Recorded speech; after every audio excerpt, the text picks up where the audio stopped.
I was in an auction last week where the agent not only disclosed me the reserve price when I rocked up to the auction, he was pointing fingers at who the bidders are, who should I be looking for.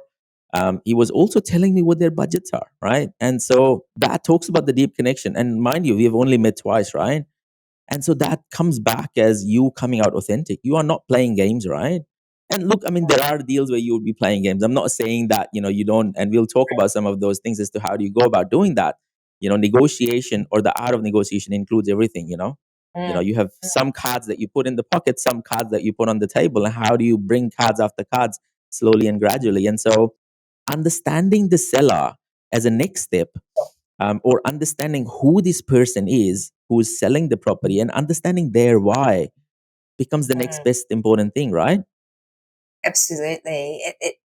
I, as much as possible, I've always tried to speak or meet the seller and vendor, noting that, particularly when we're talking about developments, and because there's so many moving parts with developments and you want longer settlements and things like that, you really, as best as possible, really try to understand, this is investment property or development, like what are their needs and their wants.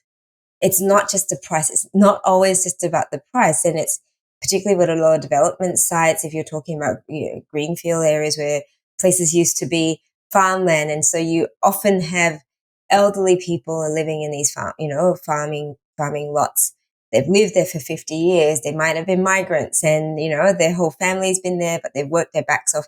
So really understanding that that's a huge it has a big emotional Definitely. attachment to the property, and understanding why Yes. they're needing to sell, why they're needing to Yeah. sell, and what are the things that they might not need a quick settlement, right? They actually might Mm-hmm. need to clear out a whole lot of stuff out of the property. So really 100%. sitting there going, what is the best? I asked this one question: what is the best case scenario for you? What's Yes. the best Yes. outcome for you? And when Yeah. they're able to share that, and you're able to sort of say, okay, if I'm able to help, achieve this, and this for you, Yeah. how does this sound if I'm able to do this? So there's always that sense of always talk their language, and 100%. and you can only talk their language when you know what their needs and their wants are. It's quite amazing, right? I think especially when you are going into deals and negotiating development properties or any property per se, if you put a higher priority in discovering what a win looks like for everyone, you Mm, will ultimately find that win for everyone, right? I think a lot of people go with this bias of, okay, I'm going to get the best deal out of this particular equation, right? So mm, mm, understanding the wants and needs is very important. And this takes me back into my uni days where, it's important to understand, what their wants are, what their needs are. And you would understand what your wants are and what your needs are. Okay. And the overlap between that, where you have your wants and your needs and their wants and their needs, that's where the true negotiation is going to happen. Okay. There would be things where it's their wants and their needs, but they don't mean nothing to you technically, right? In a nicest possible way, they don't mean anything to you. It's not a monetary consideration that you have to put up. And similarly, there would be things that you can offer to them that may not mm. interest them at all. You might hold a really high value for it, but it might mean nothing to them, right? Yeah, And yeah, so that's a great. there are instances where I've been part of the negotiation where the other party at the other side or the competitor on the other side kept offering more money, and they still took a deal from us and with a much lesser value of the money. And because motivating driver was not the money, they Mm, wanted someone to look after the property. In some cases they wanted a quicker, easier settlement. In some cases they just wanted to put a family in there.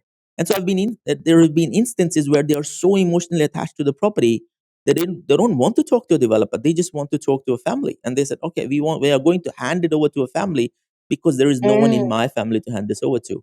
And so understanding that why becomes so important in yeah. driving the conversations. And naturally people are anchored by the money, and they think that, oh, just because I'm motivated by money, especially as a developer, you would be motivated by money as well. Yeah, I think the key takeaway from this conversation is it's not all about the money. That's the point to take away. And I think it's a limiting belief 100%. for a lot of people going into purchasing property, that people always want, when I say people, the vendors and the agents always want the highest price.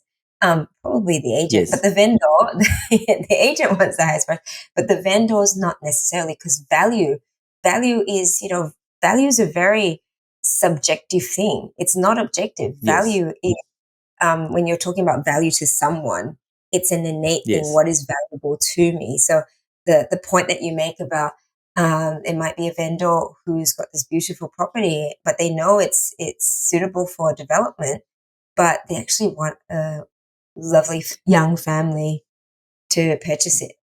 Yeah. And I've seen properties sell for hundreds of $1,000s less than they would, because number one, the vendor is just like, this is my price. That's fine. I don't need more money because I've got plenty. I just want nice people to live in it. And then it 100%. becomes a win-win for the buyer, who probably couldn't have afforded that much. And the seller, who was like, I don't need an extra 300,000. Yeah, it Yeah. could maybe be worth 300,000 more, but what am I going to do with that? Definitely. So Definitely. I love those situations that anything's possible, but like for us as purchasers, we're often, you know, I guess held back by this mindset that it has to be the highest price. It has to be the highest price. So Yeah. I think that's once you really And so understand the people needs and the wants. and people do this to themselves, right? They go in with an anchored mindset in a negotiation with a desperate yes, or I'm afraid so, or oh, maybe they would ask for this or they would ask for that. I just say, don't be overly realistic. Keep everything out on the table. You don't know what the person is going to ask.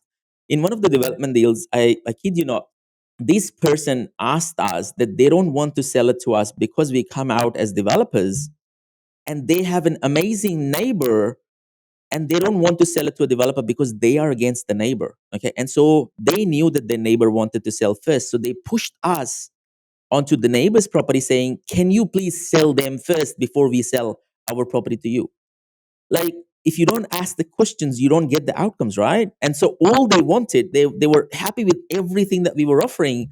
All they wanted was that their neighbor's property got sold first. And so our local agent contact, we got them in contact and we said, hey, can you prioritize their sale and make sure they get the good price? And so it's amazing how you can create a disparity between the vendor and the agent. A lot of the times people think that, oh, well, technically it's always the case that an agent should always work for the vendor, right? But there are mm, always ulterior motives, what goes through agent's mind, right? And so an agent mm, would, push your property offer first for an which is less than $50,000 than what the market is offering, for example, in certain cases where they're not losing much on the commission side because it's only 2%. But as a developer, if they're getting the resales back and they can see that this mm. conversation happening in the future, they have just made their pipeline of an extra 4 deals coming in the next 12 months for them. And so if they Yep. see a developer is active in the state, they'll start thinking about some of these tentative relationships. They're not Mm, done yet. There is not a written contract that you have to do it, but mm. it's almost like a relationship that exists that you don't even know about, and you would see agents almost flipping and working for you in certain cases. Yeah, yeah. And you're so right. The more, what I find is that good negotiators, I identify all the parties that are involved. And it's not about complicating things, but just understanding each person's, again, we go back to the words of today, which is needs and wants. What are the needs and wants? And a key part of doing that is listening and being aware and listening to the other person and what it's the words that they're saying to you, and almost either reading between the lines, or if they tell you straight up what they need, then obviously take that.